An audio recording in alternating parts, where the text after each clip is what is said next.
혹시 꿈을 꾸고 나서 이게 무슨 의미일까 궁금해 본 적 없으신가요? 미래를 알고 싶어 하는 마음은 예나 지금이나 똑같은 것 같아요. 그런데 만약 한 나라 전체의 운명이 단 하룻밤의 꿈에 달려 있다면 어떨까요?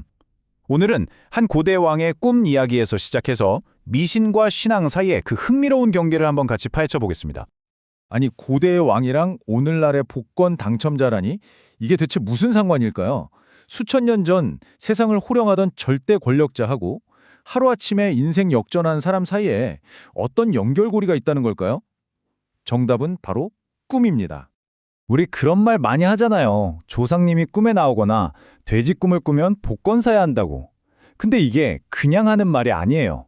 놀랍게도 우리나라 로또 1등 당첨자 중에 많게는 40%가 조상 꿈을 꿨다고 하더라고요. 정말 꿈이 우리의 운명을 알려주는 걸까요? 네, 그래서 오늘 우리가 살펴볼 내용은 이렇습니다.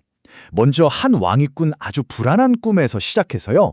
그가 내린 말도 안 되는 요구, 그리고 지혜를 얻는 두 가지 다른 길을 비교해 볼 겁니다.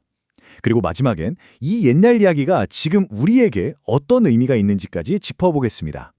자, 이야기의 주인공은 바로 고대 바빌로니아 제국의 왕 느부갓네살입니다. 어느 날 밤 이 막강한 권력자가 잠을 설치게 만드는 아주 찝찝하고 불안한 꿈을 꾸게 돼요. 근데 이게 그냥 악몽이 아니었어요. 같은 꿈이 계속 반복되니까 왕은 완전히 노이로제에 걸릴 지경이 된 거죠. 왕은 날이 밝자마자 제국에서 제일 용하다는 전문가들은 싹 다 불러 모읍니다. 요즘으로 치면 뭐랄까 드림팀 같은 거죠. 남자 무당인 박수부터 마술사 격인 술객, 스스로 예언자라 부르는 점쟁이, 그리고 별을 보고 미래를 읽는 갈대아 술사까지. 당대 최고의 지성들이 왕 앞에 쫙 도열한 겁니다.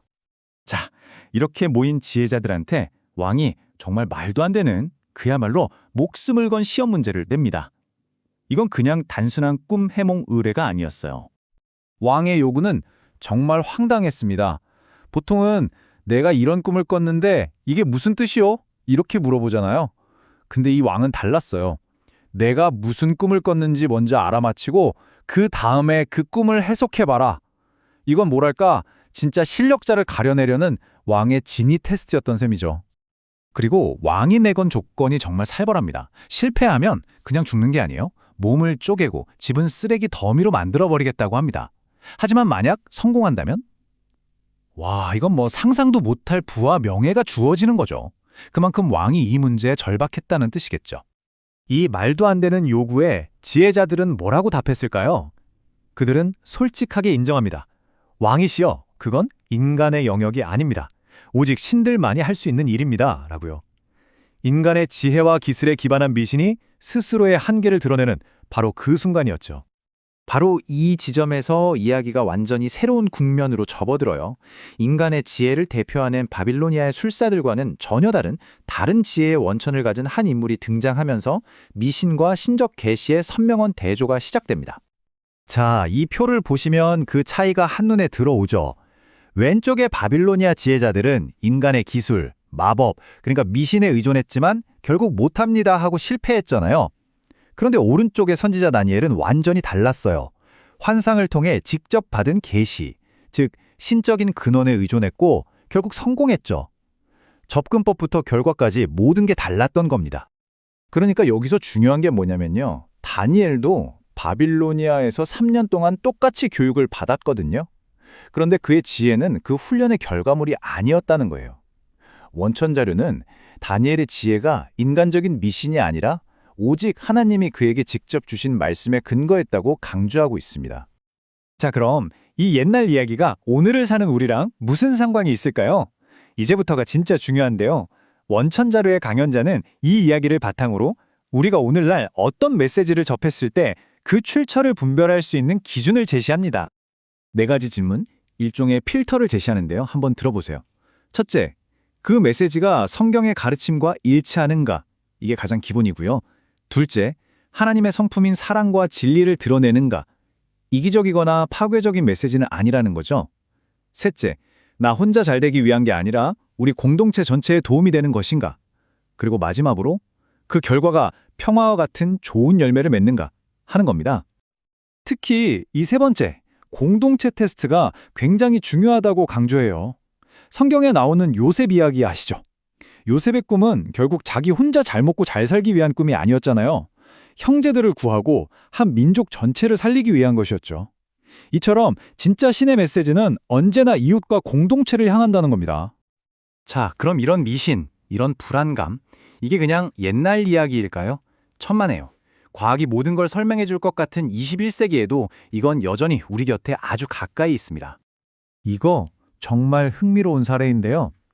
1999년에 우리나라 최초의 다목적 인공위성 아리랑 1호를 쏘아 올릴 때의 일입니다. 최첨단 과학의 상징이잖아요. 근데 그 자리에 있던 과학자들이 뭘 했는지 아세요?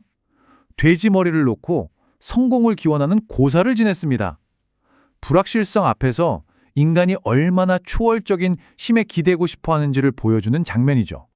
그리고 이 통계를 보면 더 놀랍습니다. 2023년 조사인데요.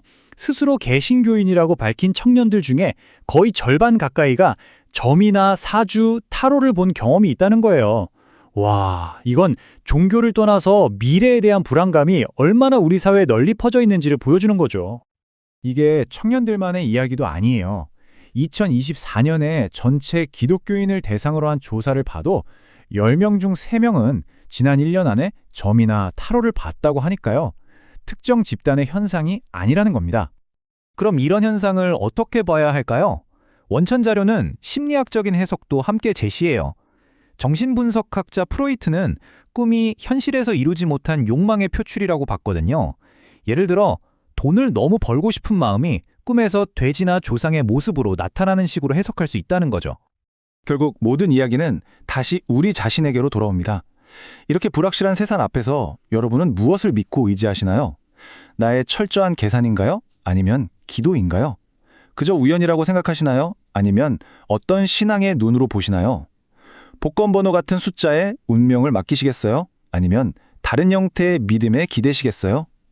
수천 년 전 왕의 꿈 이야기는 바로 오늘 우리에게 이 질문을 던지고 있습니다.